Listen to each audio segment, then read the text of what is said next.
Hi, this is Scott with Airmax, here to show you how to perform the recommended maintenance on a T33 3rd horsepower rocking piston compressor. Let's start by making sure we have the proper tools and accessories.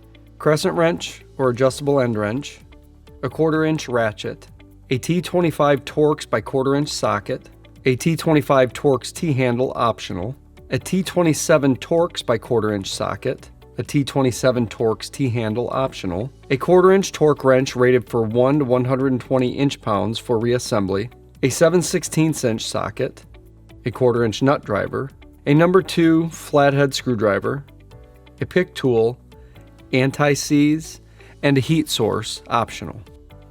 T33 maintenance kit components include 1 head O-ring, 1 cylinder sleeve, 1 piston retainer plate screw, 1 piston cup retainer plate, 1 piston cup, 1 cylinder O-ring, 2 leaf valves, 2 leaf valve backers, 2 leaf valve retainer washers, 2 leaf valve screws, 4 head screws, and 1 leaf valve alignment tool. First, use a crescent wrench to loosen the stainless quick connect fitting and disconnect the manifold assembly with flex tube. Next, tip the cabinet on its side to remove the 4 7/16 inch nuts and washers from the mounting feet and remove the compressor from the cabinet. Using a T25 Torx socket and ratchet, or T-handle, remove the 4 head screws. The head screws can be discarded since new screws are provided with the maintenance kit. Carefully separate the head cover plate from the valve plate using a number 2 flat screwdriver if needed. Note the position of the air filter in relation to the capacitor. This will be important during reassembly. Remove the valve plate, noting the orientation of the exhaust leaf valve in relation to the capacitor. This will also be important during reassembly. Next, discard the head O-ring and cylinder O-ring from the valve plate. A pick tool may be necessary for O-ring removal. Set the valve plate aside. The piston retainer screw is installed with thread lock, so heating it briefly with a torch may be necessary to loosen the thread lock. Using a ratchet and T27 Torx socket, remove the screw on the piston retainer plate. A T-handle or light-duty impact can be used instead of a Torx socket for ease of removal only. Remove and discard the piston cylinder sleeve, the piston retainer plate, and worn piston cup. Using a flat screwdriver or end of your T-handle, depress each of the 4 fan guard tabs and remove the fan guard from the end of the compressor. Rotate the fan slowly by hand until the piston reaches top dead center. Place the new piston cylinder sleeve over the piston, making sure that it rests evenly on the compressor body. Next, place the new piston retainer plate into the new piston cup, making sure that the lip of the piston cup is facing up. Rest the piston cup and retainer plate on top of the piston cylinder sleeve so that the locating boss is aligned with the top rod pilot of the piston. Alignment of the locating boss is crucial to a proper installation. Ensure that the piston cup lip sits evenly on the cylinder sleeve before moving on to the next step.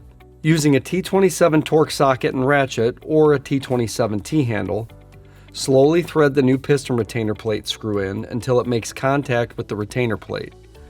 Then continue tightening until the piston cup is drawn down into the cylinder completely. To ensure the locating boss is seated properly in the top rod pilot, simply loosen the screw 1/2 turn. Then try rotating the piston retainer plate. It will have very little travel clockwise or counterclockwise when seated properly. Finish tightening by torquing the screw to 100 inch-pounds. Next, using a 1/4 inch nut driver, remove the top and bottom leaf valve screws from the valve plate. Discard the leaf valve screws, retainer washers, valve backers, and valves. In some cases, heating with a torch for 10 to 20 seconds may be necessary to loosen the thread lock. Install the bottom leaf valve first, followed by the valve backer and then the retainer washer, making sure the word "up" is visible on the washer. Thread the new screw in partway by hand. Then slide the valve alignment tool into position with the smooth side up. Keep firm pressure on the tool while tightening to keep valve components aligned. Secure in place with a torque driver or nut driver. Recommended torque, 15 to 20 inch-pounds. Install the top leaf valve next, followed by the valve backer and then the retainer washer, making sure the word up is visible on the washer. Thread the new screw in partway by hand, then slide the valve alignment tool into position with the smooth side up. Keep firm pressure on the tool while tightening to keep valve components aligned. Secure in place with a torque driver or nut driver. Recommended torque, 15 to 20 inch-pounds. Install the new cylinder O-ring on the bottom of the valve plate, making sure the O-ring sits evenly in the groove. Place the valve plate on the piston cylinder sleeve, making sure that the top leaf valve is positioned appropriately in relation to the capacitor side of the compressor. Ensure that the valve plate sits evenly on the compressor body. An incorrect seat could indicate an incorrect cylinder sleeve installation. Install the head cover O-ring, making sure that it sits evenly in the groove. Reinstall the cover plate, ensuring the air filter is positioned appropriately in relation to the capacitor side of the compressor. Add anti-seize to each of the head screws, then install the 4 new head screws, but do not tighten completely.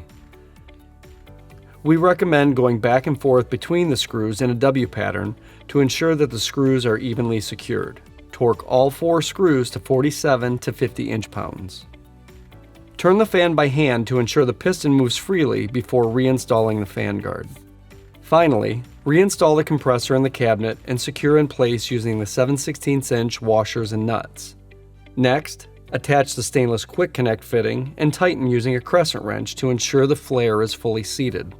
Once you've completed the maintenance kit installation, we recommend changing the air filter as part of regularly scheduled maintenance. This should be done every 3 to 6 months. To replace the air filter, hold the base of the air filter canister and turn the cap counterclockwise to remove.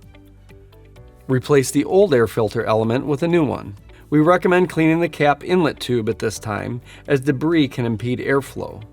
Then, reinstall the filter cap with the inlet facing down. Regularly scheduled maintenance on your Airmax compressor will keep your system running at its peak from season to season. If you have any questions regarding maintenance kit installation for your Airmax aeration system, contact Airmax Technical Support or email contactus@airmaxeco.com.